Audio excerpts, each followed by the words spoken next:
Leo tupo Sinza, ni majira ya usiku, mishali kama ya saa 2 hivi. Hii ni hadithi ya vijana watatu, Frenki, Sam pamoja na Dube. Ni wanafunzi wa University of Dar es Salaam, yani UDSM. Washikaji wanachukua Bachelor of Business Administration. Hawa washikaji bana hawaishi hosteli za chuo. Wajomba wanaishi magetoni Sinza, ni maisha tu ya kujitegemea.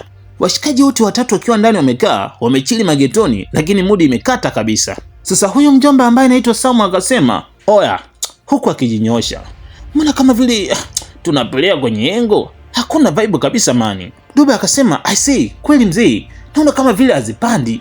Unaonaje tukaruke majoka? Tuchimbe hata klabu, tupate hata life kidogo. Mnaonaje hiyo wazee?" Sam akasema, "Oya, hiyo ndo deal bro." Sasa kwa upande wa Frenki, yeye yupo tofauti kidogo, hana kabisa hizo mambo. Yaani kiufupi, yeye sio mtu wa vibe, yaani maklabu na nini, sio vitu vyake. Sasa akawa na wacheki, akasema, "Wazee, msisahau kesho ni J3 tunapepa, na mkizingatia kabisa mtihani mgumu ule. Alafu mimi silagi mitungi kabisa mnajua Sam akasema kwamba tatizo lako Frenki, you are too soft bro. Baba mchungaji sana. Pepa ipo kesho bro. Leo tunatakiwa kurelax Dube akasema, "Oya, tuyatoa mawazo ya pepa leo. Kesho tutaendelea nayo." Frenki akasema, "Basi sawa, twendeni ila turudi tu mapema. Sitaki kufeli pepa kwa ajili ya ujinga." Basi wazee wakajipigilia misumari na nini, wakapendeza. Moja kwa moja wakaingia kwenye gari. Dereva alikuwa ni Sam. Chuma ikawashwa mzee. Oya, ni vumbi tu.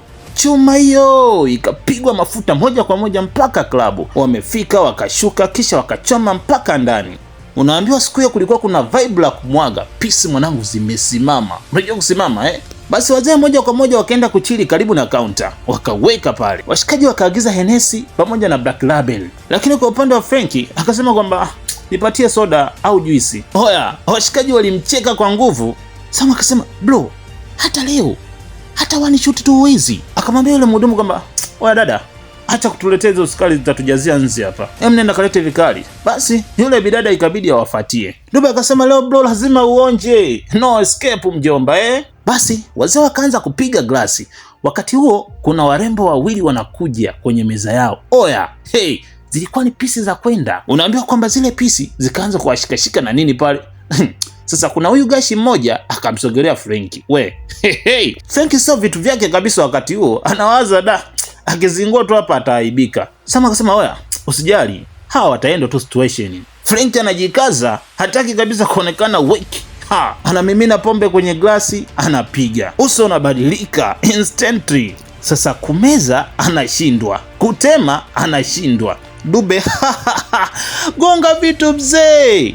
Frenki tu taratibu analazimisha anakunywa hivyo hivyo. Ilikuwa ni mishale ya saa 3 usiku, ikaenda mpaka mishale ya saa 6:30 usiku. Mziki unapigwa no stop, yani vinywaji vinaendelea. Wakati huo wale wasichana wapo mapajani na wenyewe wapo chakali mbovu. Wote wamelewa vibaya mjomba. Wakati huo hata Frenki yupo out of control. Basi mishale imetembea inakaribia saa 7. Wazee ikabidi kuelekea kwenye gari kwa ajili ya kurudi nyumbani. Sasa ile wanataka kuingia kwenye gari, wale wasichana wawili bana wakawa na wenyewe wametokea pale. Wakasema, "Jamani, tusipendi pia." Basi wazee ikabidi kuwapatia lifti kisha wakawasha chuma. Sasa wazee wapo barabarani, gari inapigwa wese. Wakati huo Dube ndo dereva. Dube anaita, "Bro." Anaona mtoto mdogo amesimama katikati ya barabara. Mara kakanyaga breki. Gari kasimama ghafla. Wote wanayatupa macho mbele. Lakini hakuna mtu. Yule mtoto hayupo tena. Kimya kizito kikatawala. Sama akasema, "Umeiona hiyo? Hao ni pombe." Frenki akasema, "Hii sio kawaida bro." Dube sasa anayapanguza macho, anajaribu kuamini. Akasema, "Hii ni riri, sio ndoto." Sasa wanageuka nyuma, wale wasichana wawili hawapo ndani ya gari. Kimbembe kingine. Hofu ikawaingia, wanatetemeka vibaya mno. Sama akauliza, "Wamepoteaje?" Frenki akasema, "Bro, hii sio normal kabisa." Jasho linaanza kuwatoka, pombe zinakata. Dube pale akaliwasha gari. Waliondoka kwa kasi hao. Sasa wameondoka hivi, wanafika mbele kidogo, wanawaona wale wasichana na wamesimama pembeni ya barabara, wanawapungia mkono. Wakasema, "Jamani, simameni." We, nani wa kusimama? Dube anaipiga chuma. Sasa sekunde chache mbele wakiwa kwenye ile spidi, sangapi wasimwone yule mtoto akiwa katikati ya barabara amesimama tena. We, safaria wa kusimama kabisa. Walipita spidi hiyo mjomba, ikasikika tu kitu pa. Dube anakanyaga mafuta. Sama akasema, "Endesha bro, ondoka kabisa hapa." Sasa wakiwa mbele wapo speedometer, mara kingola cha gari ya polisi kikasikika nyuma yao. polisi wanatokea nyuma wanawafuatilia. Sam akasema, polisi bro, punguza mwendo. Dube akapunguza mwendo. Gari la polisi likafanya overtake, likaja likasimama kwa mbele. Polisi wakawasimamisha wazee, washikaji ikabidi wasimame. Polisi wawili wakashuka kwenye gari, mmoja akaja dirishani kwa Dube. Polisi akasema, oya mzee, vipi, mbona mnakimbiza gari usiku huu namna hiyo? Dube akajikanyaga, hapana afande, ni mwendo wa kawaida tu. Askari akauliza, mnatokea wapi mda huu? Dube akaanza kugugumia, haeleweki kabisa anachokijibu. Askari akasema, hakika sasa mbona kama vile mmelewa. Dube akakaa kimya.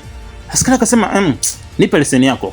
Dube akatoa leseni, lakini mikono yake inatetemeka vibaya mno. Afande akaichukua ile leseni akaiangalia, akawaambia kwamba mnatakiwa tuelekee kituoni. Wakati wa mishale inakimbilia hivi kama saa 8 za usiku. Wazee akasema, Mungu wangu, tumeisha. Askari mmoja anaingia kwenye gari ya Dube, askari mwingine anamchukua Frenki na kuingia naye kwenye gari ya polisi. Sasa Sam, Dube, askari wako kwenye gari yao. Wakati huo Frenki yupo kwenye gari ya polisi. Basi gari zikaondoka kwa ajili ya kuelekea kituo cha polisi.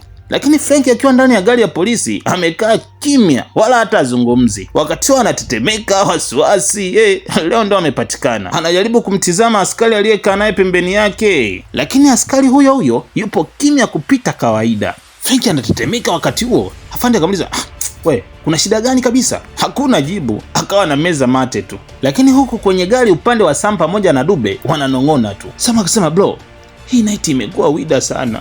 Dube akasema, sielewi kabisa, kwanza yule mtoto, halafu na wale mademu. Askari ambayo yupo ndani ya gari lao akasema, oya, nyamazeni, mtaenda kujieleza kituoni. Oya, wazee walikaa kimya kama vile wamesafiri. Basi moja kwa moja gari ikawa imetinga mpaka kituo cha polisi. Walipofika tu pale kituo cha polisi wakaulizwa kwamba majina yao kamili, wote wanatokea wapi. Lakini mwisho wa siku wakawa wanajibu tu kwa wasiwasi. Baada ya muda wakaambiwa wavue mkanda, saa, viatu, simu na pesa zote walizonazo. Basi wakakabidhisha kila kitu, vitu vyao vyote vikawekwa kwenye bahasha. Frank anasema, haise mzee, hii imekuwa too much sasa. Dube akasema, kimya kwanza bro. Kisha wakatupiwa ndani, yani lupango. Sasa wakiwa ndani ya selo, Frank anaanza kuwalalamikia washikaji zake. Mnaona sasa, niliwaambia tusitoke, sasa tumeangukia pabaya kwa ujinga wa klabu. Sam akasema, bro, tulijua kawaida tu. Frank akajibu, kawaida gani sasa hii? Sauti ya askari ikasikika kutoka nje, kimya, mnabwata nini humo ndani? Askari akawaamuru waweze kulala. Basi wajomba wakakaa kimya, kisha wakajilaza. Sasa wakati wamejilaza, usingizi mzito taratibu ukaanza kuwachukua. Macho yao yanaanza kuwa mazito taratibu taratibu. Ghafla wanajikuta sehemu nyingine kabisa. Mazingira yamebadilika, wapo sehemu kama ya go down, yani kubwa la siri. Wakati huo tani hafifu ila zinawaka. Mbele yao kuna mzee mmoja kipara, amezungukwa na mabodyguard wawili ambao wamevaa suti nyeusi. Frank anatetemeka, hii ni wapi tena? Yule mzee akasema, vijana, ninawapa nafasi ya kutoka kwenye matatizo yenu. Washikaji wakatizamana kwa hofu. Dube akauliza, kazi gani? Mzee wala hata achekeshi mzee akasema kwamba mnatakiwa kwenda kumteka mtoto wa mfanyabiashara mkubwa sana hapa mjini, na mkimleta hapa, kisha akatulia kidogo, nitawapatia bilioni 100. Wote wakashtuka. Frank akaanza kutetemeka vibaya, akasema, mimi siwezi jamani, bora mtu mnirudishe selo. Ghafla yule mzee akachomoa bastola. Mzee wala hata achekeshi, akawanyoshia bastola na mabodyguard wote wakaweka silaha zao kwenye mikono. Wewe mzee akawaambia kwamba hamna option nyingine. Wewe, washikaji wakapaniki.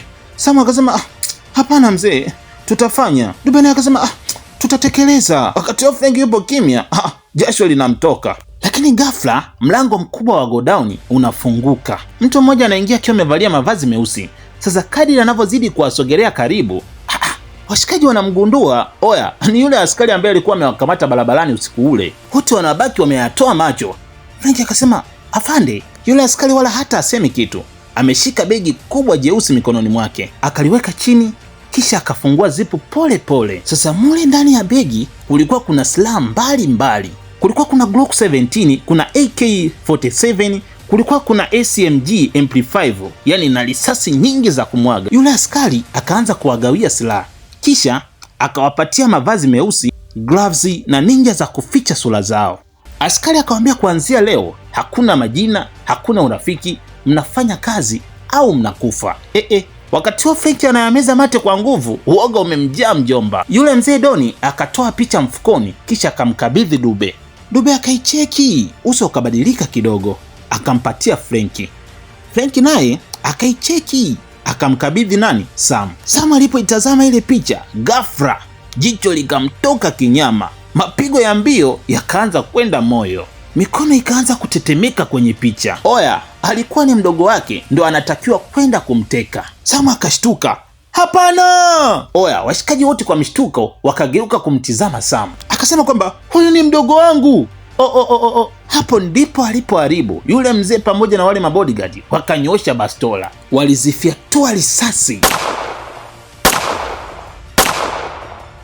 Lakini ghafla ilikuwa ni ndoto, alikuwa ni Frenki anaota. Oya, alikaa kwenye kitanda, jasho lilikuwa likimtiririka kinyama. Frenki ile kucheki hivi ukutani ni majira ya saa 12 alfajiri. Na leo chuo kuna pepa, anatakiwa kuwahi. Mjomba alisema tu kwamba asante Mungu kwa kuwa ni ndoto. Na huu ndo mwisho wa stori yetu tamu kabisa ambayo imeenda kwa jina la Kivuli cha Ndoto. Ulikuwa na mimi explain wako Lama Mtanzania aka Mbuga Boy, na huyu mwandishi wa hii story ni mimi huyu Lama Mtanzania. Hivyo sasa kutana notification bell, kusubscribe, kucomment na kulike. Shayo.